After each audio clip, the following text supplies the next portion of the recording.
All right. Hey, Paul, how you doing? Hi, I'm all right. You? I'm doing really, really well. So for Good. everyone, I'm Jessica Noble, and I'm the CEO of Magnetic Experiences. And I'm here today. I'm going to interview Paul Hayes.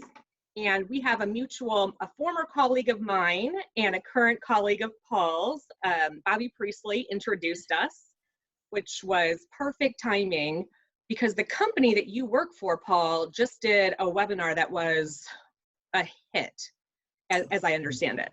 Yeah, we were very lucky, and we were forced into it. This was a week last Friday, so it was just as we were all in lockdown. We had an event planned with 120 people. We had to diversify and do something a little bit different. So we ended up doing a webinar, very much a relaxed setting on the couch with a guy from Microsoft on video call, just talking largely around digital culture and a lot around Microsoft Teams, because that's what the audience wanted to talk about. And we've had a great response from it. But the main thing was that it was really nicely timed and really informational for the people who were attending as they were going into crisis mode and panic of everybody needing to work remotely very, very quickly. Yeah, I mean, it's incredible how quickly companies had to make that transition. One thing, people, especially the stateside people, are going to notice that you've got an accent. So just give a shout out from where you're at specifically in the UK, because I bet you will have a few people who know exactly where you are. Well, not exactly. Well, maybe. I think I speak normal, Jessica, I'll be honest with you. It's everybody. Well, I have an accent then. All right, okay, something like that. So yeah, I am probably the best link is right in the middle of England. Robin Hood, not in between Nottingham and Derby, is where I'm from. So always born and bred in this area. So that's where the accent is. As I say, it's normal. Yeah. The most fascinating thing about what's going on right now with COVID, I mean, it's tragic, but one of the interesting things about this point in time is that it is affecting everyone. My brother lives in Hong Kong. They've been on quarantine for months with homeschooling their 4 boys. I have friends in Rwanda, Nigeria, I mean, all over, Spain. And it's fascinating and tragic that I don't think there's ever been an event in history where everyone was going through something Together. similar. Yeah. Yeah, there's definitely a sense of community and togetherness, certainly with the people that we're coming across, and it's inspiring in a way. But we can't lose track on the fact that everyone's got their own little story, and whether it's a business or a personal issue, then everybody's got their personal challenges. I count myself very lucky, only having to deal with childcare because the kids aren't in school. But that's a relatively small thing, trying to balance childcare, homeschooling, and work. There's far worse stuff going on, and we need to see how we can support each other. Yeah. So I'm going to backtrack and have you do a brief introduction. I know we could chat about all sorts of things, cacti, succulents, I mean, everything that runs the gamut. But do a brief introduction and talk about your background, your role, who you work for, just in a little nutshell. Sure, no problem at all. So I work for a company called Parry IT, or Parry Group is a group is an accountancy firm, and so all your traditional services around audit, tax, and financial services. We, as Parry IT, are the IT arm, and we're very much Microsoft through and through. We have a business central, so ERP and finance part of the business, and we have a modern workplace side of the business, so that's largely around Microsoft 365 and Teams. So my background has been in IT for 20 or so years, starting as an account manager through the ranks, and largely dealing with customers and being head of customer services, then head of operations, and then to where we are today with a really nice business that, prior to COVID, it's been one thing I've been really keen to talk to clients about, is that how technology is exciting and how it can evolve businesses now, rather than it just being connectivity or trying to sell pieces of hardware. It's really looking at how Microsoft's suite of products in particular, which is where our focus is, how it can really transform a business if a business wants to adopt those tools and services properly. And our role as a business is to really focus on helping a client understand, okay, well, what's the right fit for your business, whilst also looking at really important stuff like culture and engagement as well. It's not just about throwing products at people. That's not, they're not going to stick if you do it that way. It has to be planned and thought out, and adoption is a real key part of our business and how we support our clients through change. Yeah. So I know we're going to talk a little bit today about digital culture, collaboration, remote working. And I know you touched briefly on why that's so important, because so many companies have made the pivot. Yeah. But can you expound a little bit on that and why it's difficult? And I was telling you before, I've worked remotely for 20 years. So I have some blind spots in terms of what makes it so difficult when a company isn't set up that way and their culture isn't set up for that yet. Well, suddenly we've had the government, certainly in the UK, they've just switched the switch, and the same for a lot of businesses all the way around the world, is that, right, you need to work remotely.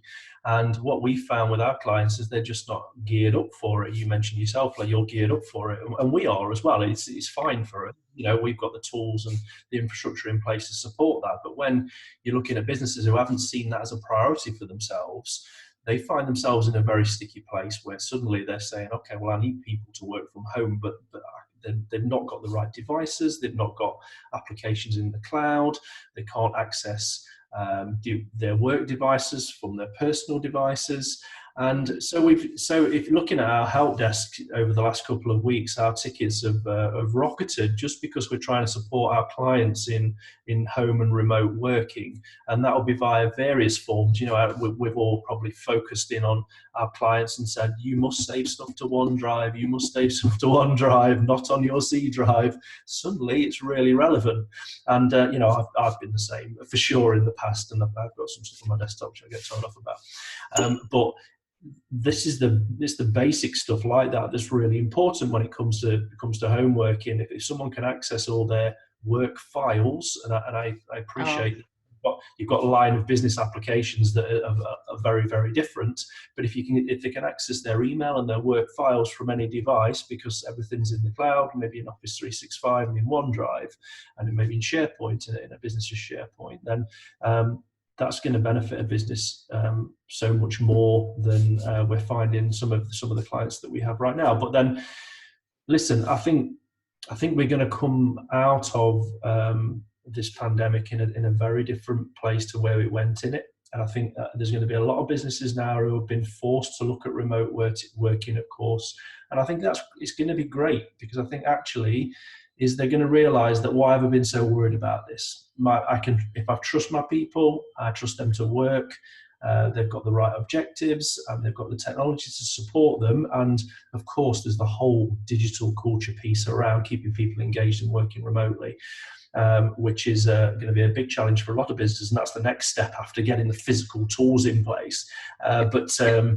But I think we're going to look a lot differently, and I absolutely see this as an opportunity, and I think it should be looked at that way, and it shouldn't be looked at as a thing that, listen, we need to ride the storm, we need to just get by. I think if you look at it like that, then you know you're putting yourself at risk. I think if you look at it on the opposite side and say, okay, what opportunity do we have? How can we remold or reshape our business to be attractive in the online and digital space? It won't work for all businesses, depending on the type of business, but I think there's an opportunity for some of us out there to look at how we can do things differently and how we can work differently in the future. Yeah, so you mentioned the term digital culture. Yes. And can you just go into a little bit what that term encompasses? Yeah, absolutely. So I think there's a very much a perception around what digital culture is, in the sense that it's all about tools and technology. You know, culture, taking the digital part out of it, for a lot of businesses, it kind of just evolves itself. It's not controlled. People often think by putting a ping pong table in the corner and a pool table and a dartboard and maybe bringing cakes in on a Friday, then they've got a great culture. But yeah, of course, those pieces are part of it. But culture, certainly from a Cooper Parry perspective, and this I've learned a lot from joining the business 4 years ago, is that culture is number one. We focus on our culture, we focus on our people, and if we got the right culture, we attract the right quality of people. And if we attract the right quality of people, they look after our clients really well, and we have a successful business. So bringing digital into it and the whole digital culture piece, digital touches every part of culture, whether that might be the way in which we interact in our meeting rooms with technology, the devices that we have, the way in which we brand ourselves and market ourselves. I think digital touches everything, but it's far more than just technology. It's about a strategic approach to people and well-being and engagement that isn't just something that's created. It's something that you look to shape and evolve to support your people and to get the best out of them.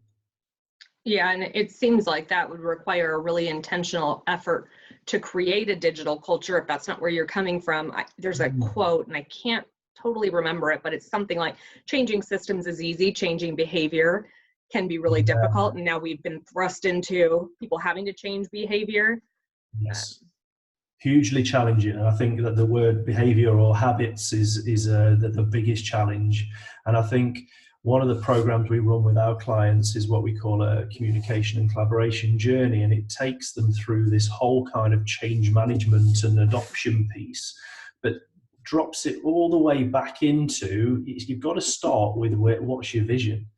What's your vision as a business? Where do you want to go? How do you see yourself? What do you look like in 1, 3, 5, 10 years time? And I think once you've gained that overall understanding from that perspective, you can then start to say, okay, well, what does my technology look like then, and what does my technology need to look like to make sure that it's fit for purpose and it supports that growth that we've just pledged in our vision.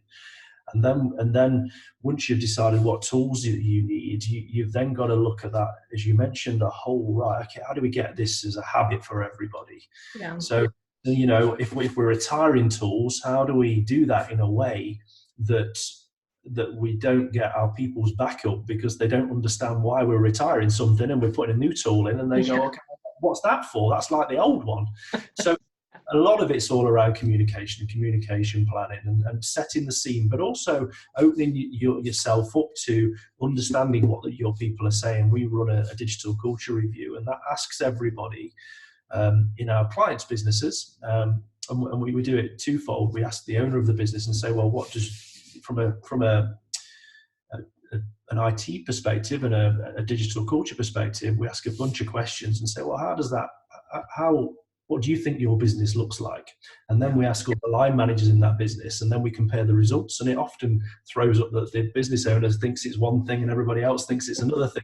That's always very interesting. I hope some great conversations, though, to say, okay, well, there's a bit of work to do. Most of us have got work to do. But it's important to get feedback from your people around their digital experience, what works and what doesn't work, what ideas have they got to improve the business, and really open yourself up to get that feedback before you start thinking about deploying or retiring tools. Granted, with COVID, we've just been forced into remote work in whatever form we can find it. Microsoft Teams is free for 6 months, right? Grab it, let's go. In no way have we, or certainly some businesses, had the ability to kind of start to step back and choose whether this is the right platform for them, or looking at rolling it out sensitively and sensibly. But in a way, I think we can attack it the wrong way around. I just think and I think that's where we'll find ourselves over the next few weeks, and start, okay, so everyone's got the tech and the tools now, but how should they be using them? Are they trained effectively? Do they feel part of the team? Are we having regular check-ins? How are we checking in? And all these questions around well-being will be asked. But coming back to the point around adopting the technology, absolutely, communication is key, and I see that as being the cornerstone to getting anything right. If we take COVID out of the conversation here, it's about understanding what your people are saying and responding in a sensible way. So often the comms plans that we help clients put together, it's largely around to say, okay, well, you've said this and we're responding like this. So it's relating to the feedback that you've got from your business, Yeah.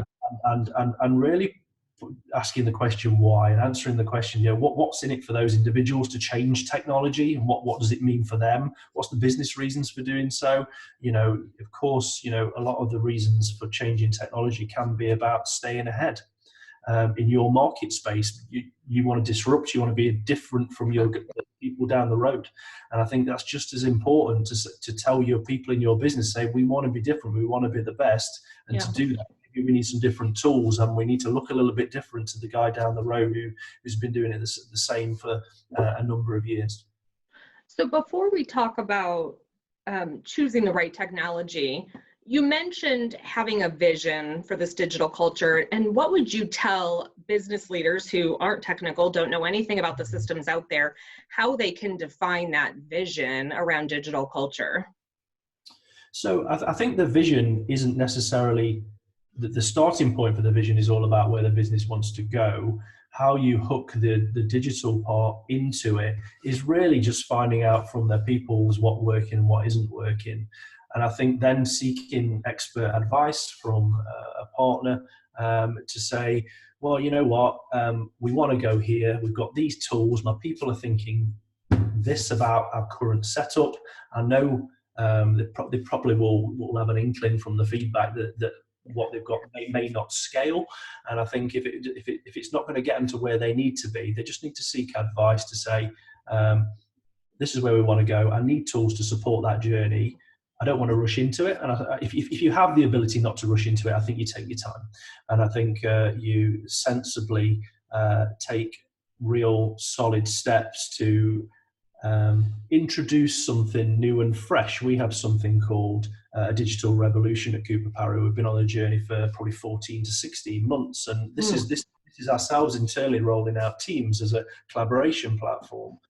And by no means are we all the way there. And this is why I talk about the fact that you can't just let digital culture happen. It's not going to work. You've got to nurture it in. You've got to look at your comms plan. You've got to look at who's going to support the business through these changes. And as technology evolves, your plan evolves as well.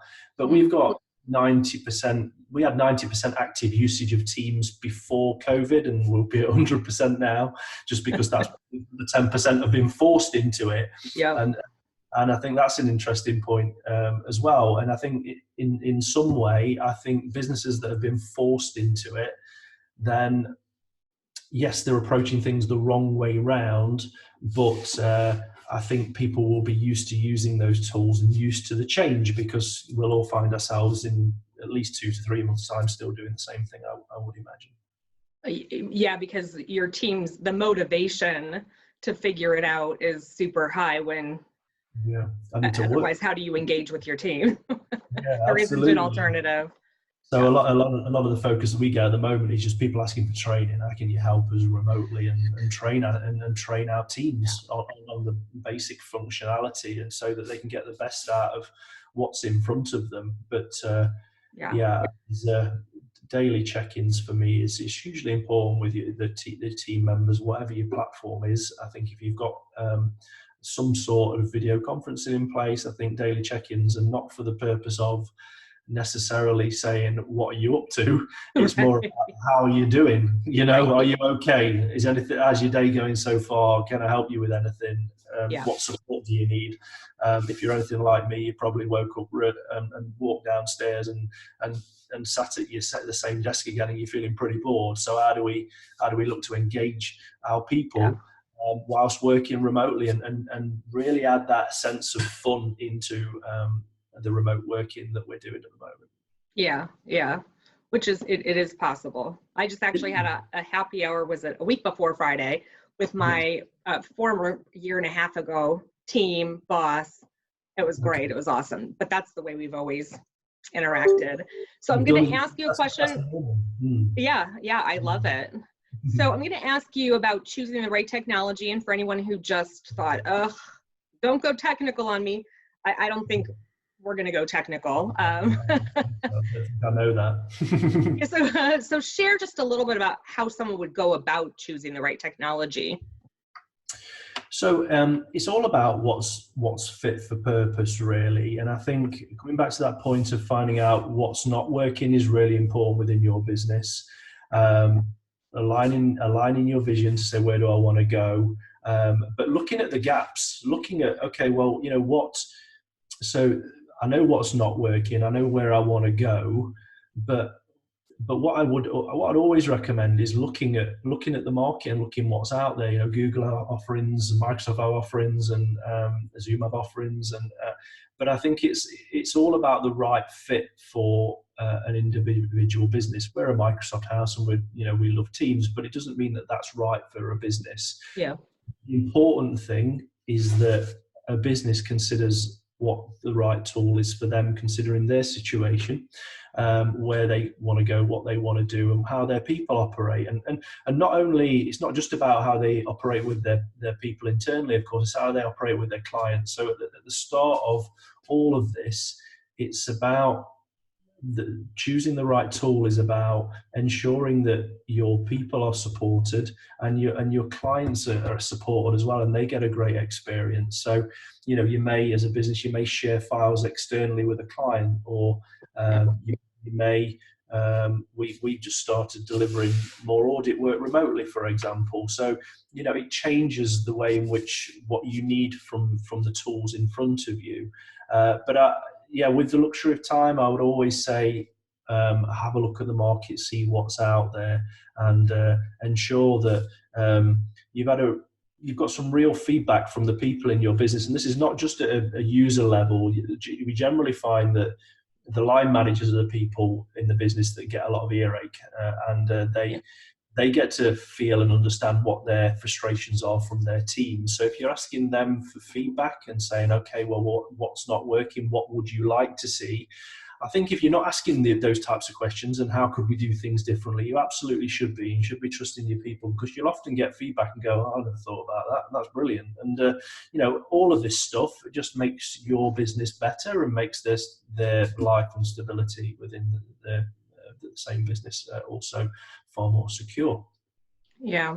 I worked with a technology company a couple of years ago, a SaaS company, ironically, just given the fact that their culture was not a digital culture at all. And routinely in meetings, leaders at every level would be paralyzed if anyone was participating remotely.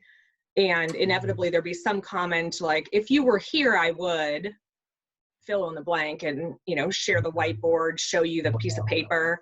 And I just personally would encourage people, if you can't accomplish something remotely, look into it, because there are tools to do everything. Not that people need to go and acquire all these point solutions, but if it's a big enough need. Yeah, absolutely. I mean, you can co-author files. You can have interactive whiteboards. I struggle to see a scenario where and I'm not saying that in the scenario where we are right now that we should give up on face-to-face, because absolutely I'll be desperate to go back in the office and just say hi to people and have a coffee or whatever else, when this is all done.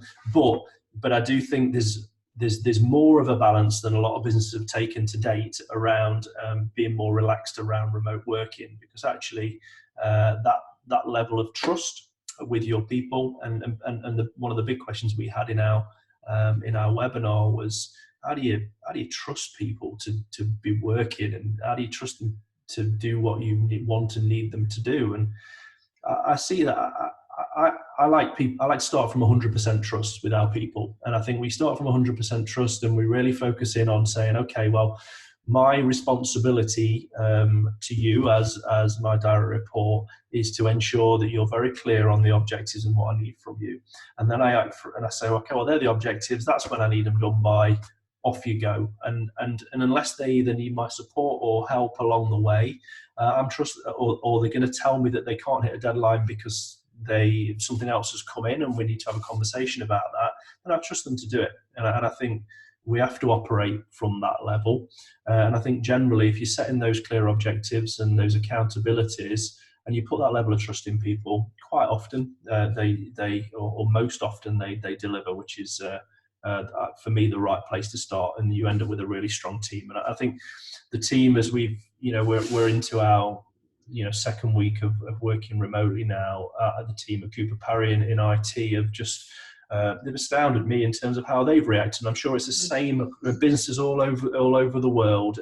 I've got people saying, "Oh, don't pay me that commission anymore because this is a tough time we're going through." We've got people trying to save money in different areas all over the place because they're conscious of the business, and that's because it's well, I hope it's because we've got such a strong culture and such a strong trust barrier that people do the right thing, and this is it's turned itself on its head for us a little bit, where we've seen even more out of people as we've gone into this situation of uneasiness. Yeah. So you talked a little bit about knowing whether people are working. I love leading with trust.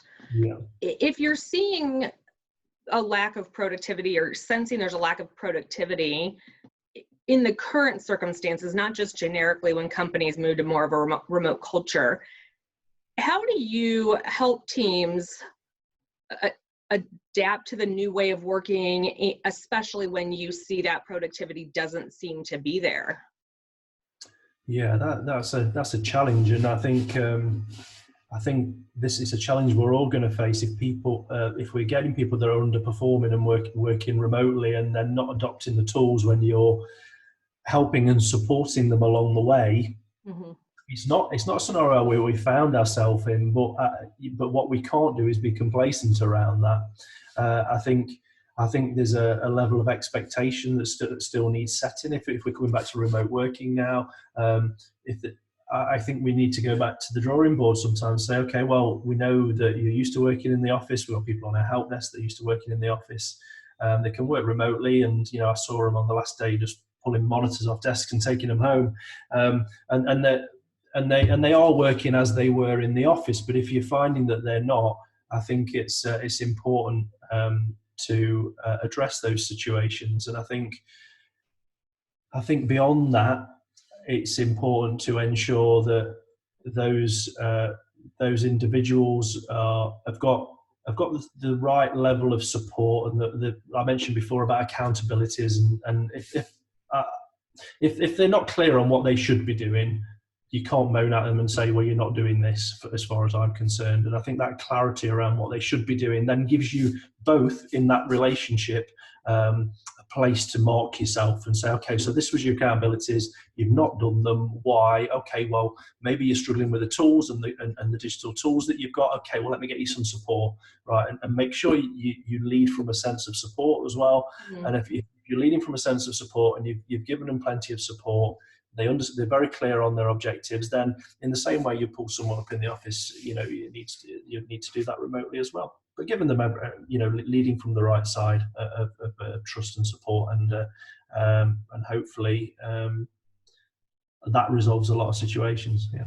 Yeah, and I think leading from support really is so important, because I could see being in a situation where I wouldn't know how to articulate what was even why I wasn't being as productive or why I wasn't using the tools. Mm-hmm. And so would be difficult to reach out because I'm not quite sure how to pinpoint, especially when there's so many variables changing. It's not just the working from home, maybe you're homeschooling kids and you've got the dog, whatever, all those factors.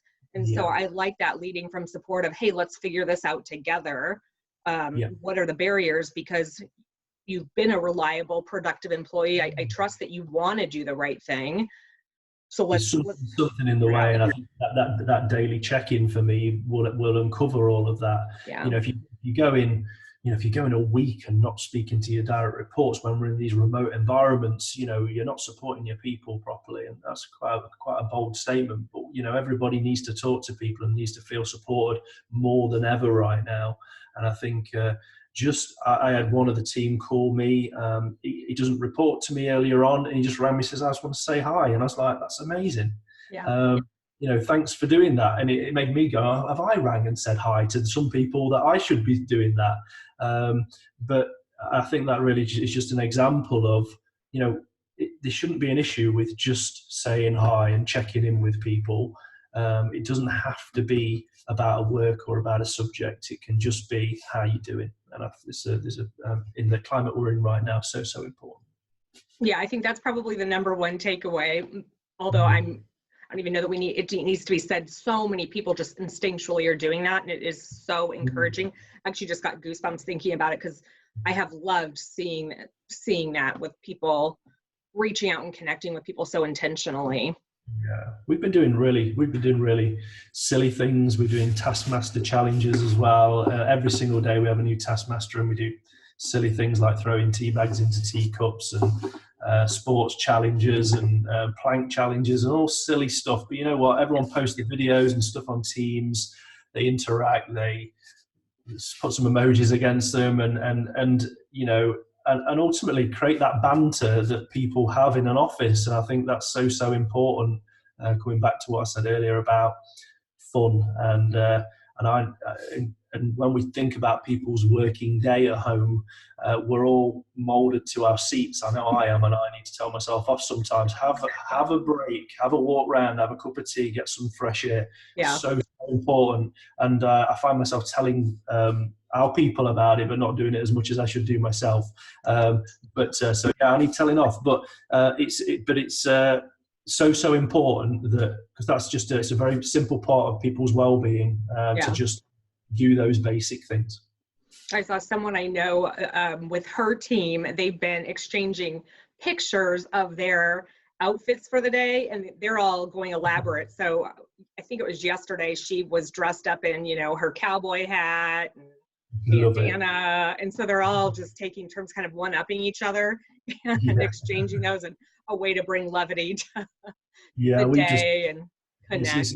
It is great, and we keep our people keep doing silly things all the time, and I can do nothing more but encourage it, because it's the right thing right now. A bit of laughter. Yeah. Yes. So as we've been talking about digital culture and remote collaboration, flexible working, what's the opportunity for companies here? And I know you've woven in a little bit of that in terms of kind of crossing that hurdle into adopting digital, the trial by fire. But what are some of the other opportunities if a company is ready or gets ready and just does it, goes all in? So I think I signed off our webinar that you mentioned at the start here